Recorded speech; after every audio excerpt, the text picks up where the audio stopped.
nawe Mana nyagasani, wewe ugira ubuntu, wewe utanga amahoro n'imigisha, nta kikunanira, iyo uvuze byose birasohora. Yego, intego y'uyu munsi nuko tubwira ko abantu bihana bakava mu byaha.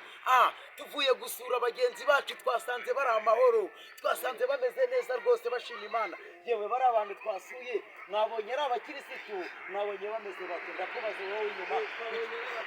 Yego, none se abari abakristo bahamya Yesu cyangwa barabeshya? Baramuhamya. None se Yesu Kristo ni umuntu ukomeye. Yesu tumubona ko yatabaye abantu bari bari mu bintu bigoye. Natwe wenda turi ku igare nk'uku nguku, hari ubwo yagira gute yadutabara. Ese nk'icyatuma Yesu adutabara akatuvana ku igare, biba bisaba gusenga, biba bisaba kwitanga, kugira ngo numara kwitanga Imana ikugirira neza, ikaguha umugisha. Iyo Imana iguhaye umugisha, na rya gare watwaraga urivaho ukaba wajya hehe? No mu modoka. Nk'urugero, hari abantu benshi Imana yagiye itabara ikabakura mu kazi kagoye, bari abakarane bakaba bakire, bari abantu b'abayede bakaba bacuruza, bari abantu b'abakozi bo mu rugo bakaba ari abantu bacuruza imari zihenze cyane, bakaba bajya hanze za Dubai, muri Tanzania, ahantu hose isi bakayizenguruka bari baciriritse. Ariko Imana igigira neza, Imana igitabara abantu n'ukuri. Imana yashubije abantu. Yewe nawe uri umugabo wo kubahamya ko Imana yatabaye abantu bari baciriritse. Yarabatabaye. None se ubu nkatwe ubu yadukura ku igare, yamara kudukura ku igare ikaduha akazi keza, ikatujyana no mu modoka, tukabona imodoka. Ujya Imana ni nziza.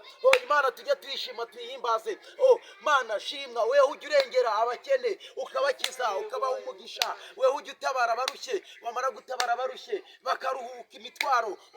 Yesu ndagushima, uri Imana itagira uko ibigenza, urasubiza, usubiriza ku gihe cyawe. Ariko yego, iyo tubonye nk'abantu wagiye ugirira neza, bari abakene ukabatabara, nanjye ndizeye yuko uzankura ku gare wenda ukandemera.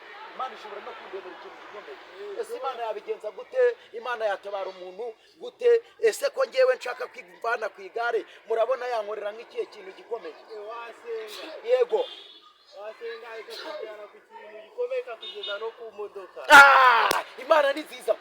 Iyo tubonye ukuntu Imana igitabara abantu, ese ku igare Imana yahankuraho ikangirira neza, ikampa umugisha. Igare uremera ko yarinkuraho ikankorera igitangaza gikomeye?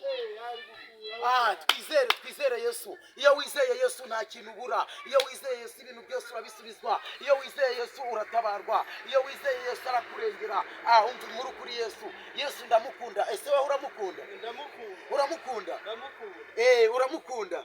Yesu ni mwiza. Nanjye Yesu ndamukunda, kuko Yesu nize nashidikanya yuko agiye kuzankura ku gare. Reka muhanga amaso yanjye, wenda azangirira neza. Haleluya.